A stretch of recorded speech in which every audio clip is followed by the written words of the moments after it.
retirement. It's so funny.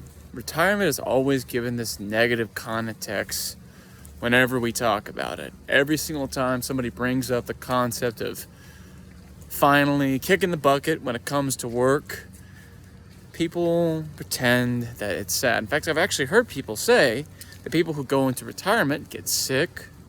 I've heard people say people who go into retirement just look terrible after 2 years. Now, there is some truth to those statements. 100%. There is truth in those statements. But we need to look at it in context. You see, an individual who has been doing the same thing for 40 years, who just abruptly stops doing whatever they were doing, is going to have an impact on their life. Not necessarily bad and not necessarily good. It just depends on what they are doing now. If you take an individual who started working when they were, say, 20 years old, and by 20 years old, I'm saying they started their career, maybe between the ages of 17 to 20, they were doing part-time work looking for that said career, but now they've found it and they're 20, okay? And let's say they're 60, so they've been working for 40 years of their entire life. That's a long time. That's a lot of hours of labor, right? And you take this individual, they're 60 years old, whatever job they were doing, and there's a lot of variety, so we need to just go ahead and give this a general blanket for now, but whatever job they were doing this potentially 5 days a week.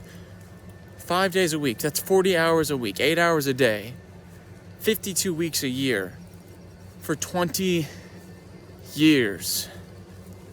20 years, getting up the same time every single day, going to work, groggy, drinking your coffee, moving around. You're doing the same thing over and over again.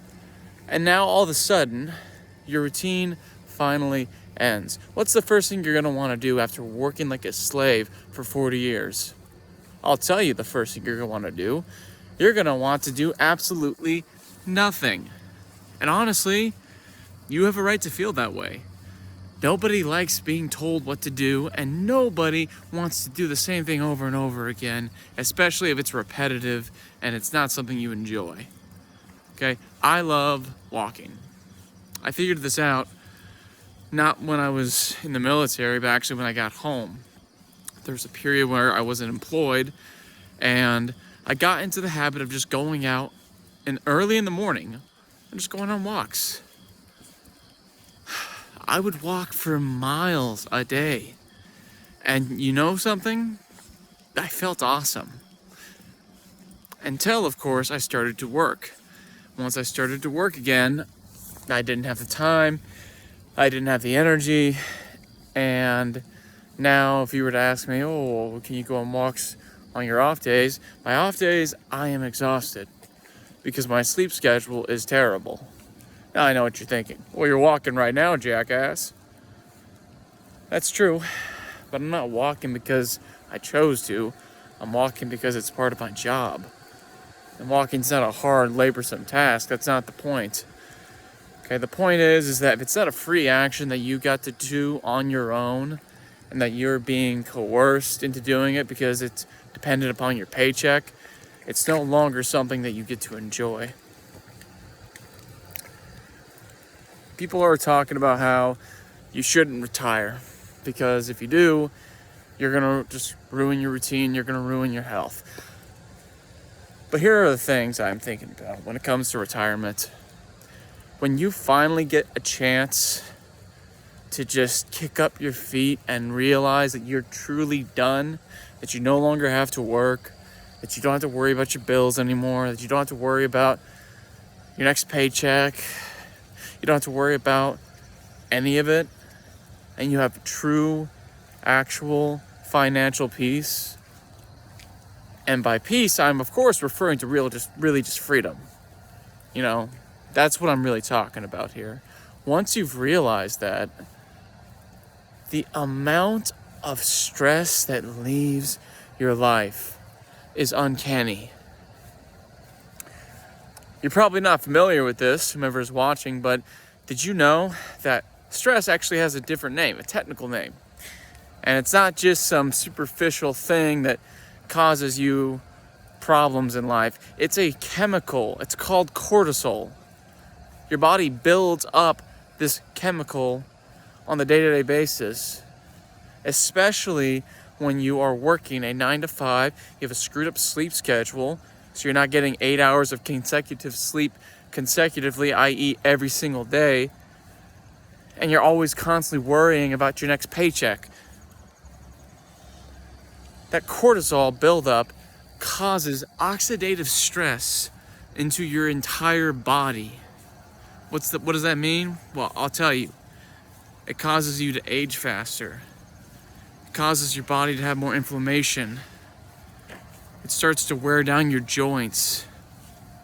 It causes you to develop disease and sickness. Literally, just stress will kill you. You ever hear horror stories about individuals who work themselves to death? That's not fiction. People actually work themselves to death. Either the lack of sleep killed them, or the overall amount of cortisol buildup killed them. Or a combination of both, probably both. The reason I bring this up is we live in a society in the West where it's all about performance, it's all about individual effort, it's all about what's the most efficient, what makes you the most money. And the truth is like,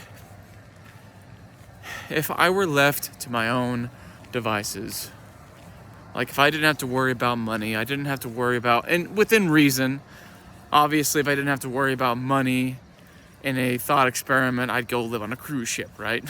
Which is a little luxurious, but I'm speaking in terms of being down to earth. Okay, if I didn't have to worry about my money, if I didn't have to worry about where I'd get my next paycheck, where I'd get my next meal, where I was gonna sleep at night, if I didn't have to worry about these things, do you know what I would do every day?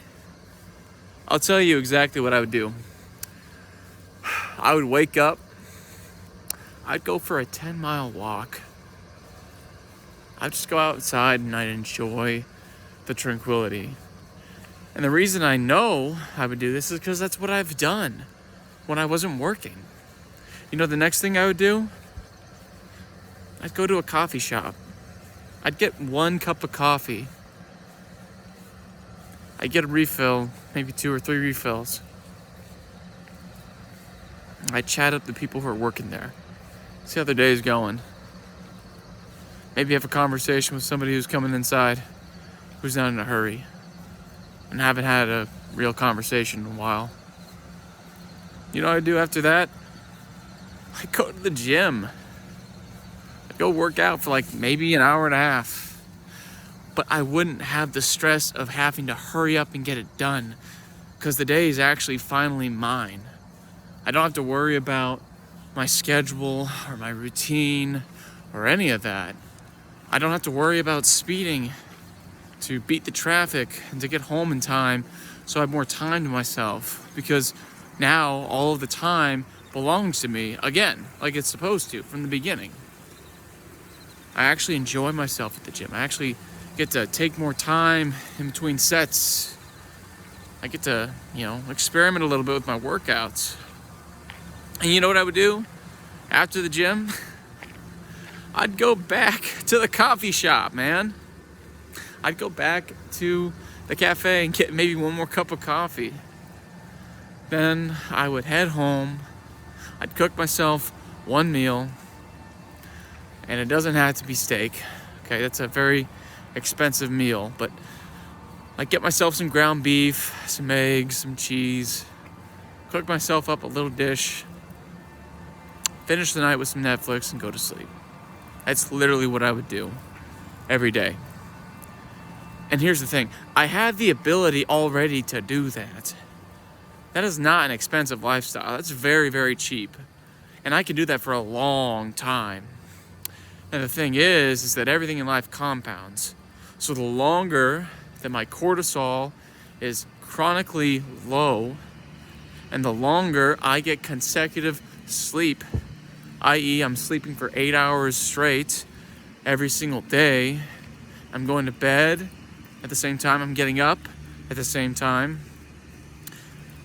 I'm being active on a day-to-day basis more consistently and consecutively. My health would go through the roof. I would feel 10 times as well as I do right now. And I already feel pretty good because I'm on top of my diet. Gone 10 days so far with no carbs, no sugar, no plants, just animal food. That's beef, eggs, cheese. Probably too much cheese to be honest, but start with small wins.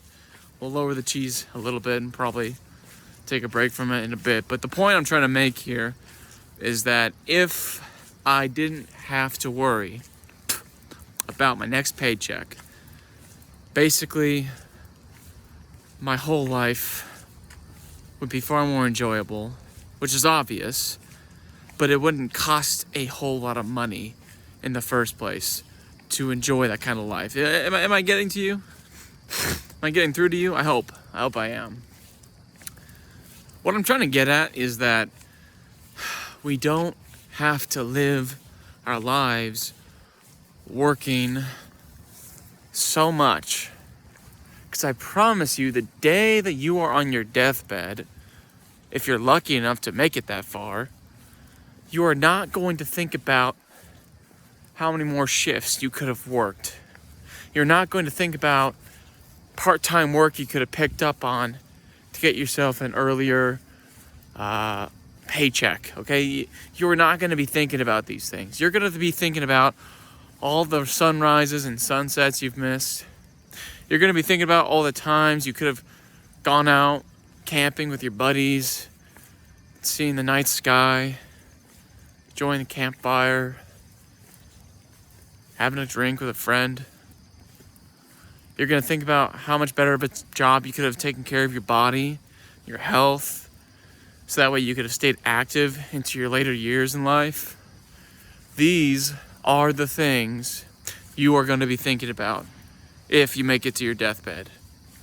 If you don't make it to your deathbed, it's not your problem anymore, but I'm presuming that you will. And if you do, these are the things that you're really going to be thinking about. That's what we all think about, man. We've all heard of the parable of the simple fisherman talking to a businessman who's on vacation. The fisherman, he goes ahead, he fishes for maybe an hour a day, and once he catches himself enough fish to eat, to feed his family, and to sell a little bit of fish to pay some bills, he enjoys himself every single day. But the businessman, he sees the fisherman, he says, "Don't you see, you've got a real talent for catching fish. You need to catch way more fish than the amount you're catching already." The fisherman, he asks why. Why do I need to catch more fish? The businessman's like, "Oh, well, if you catch more fish, then you can build up a surplus of income. And if you build up a big enough amount of surplus of income, you can go ahead and hire other people to fish for you. And before you know it, you'll build an entire army of fishermen. You'll purchase large ships for them to work on, and they'll all work for you, and you will be raking in a humongous income." And the fisherman says, "Okay, why should I do all this?" He says, "Well, it'll take you a long time. It'll take you 20, 30 years to build up this fishing empire, but eventually you'll be able to go ahead, sit back, relax, go on the beach with your family, and sip wine into the sunset." And the fisherman laughs at the businessman, as he should, because the fisherman already does that. He already sips a glass of wine at the beach with his wife and kids and enjoys his life. Now, obviously, the story is a little hyperbolic, and it presumes that we're able to just go ahead and do that already, when in reality, we live in a world where you try to do things like that, certain people don't want you to do that. They don't want you to be free from the system. I've got no issue. I've got no problem taking a role in society and being a contributor and a producer to society. But society has given me very, very few reasons and incentives to be a hard worker. It's given me very few. I just ask you that if you're watching this video, you ask yourselves your questions. You ask yourself this question. When I'm on my deathbed, 80 years old, am I going to be thinking about working one more shift? Or am I going to be thinking about seeing one more sunset?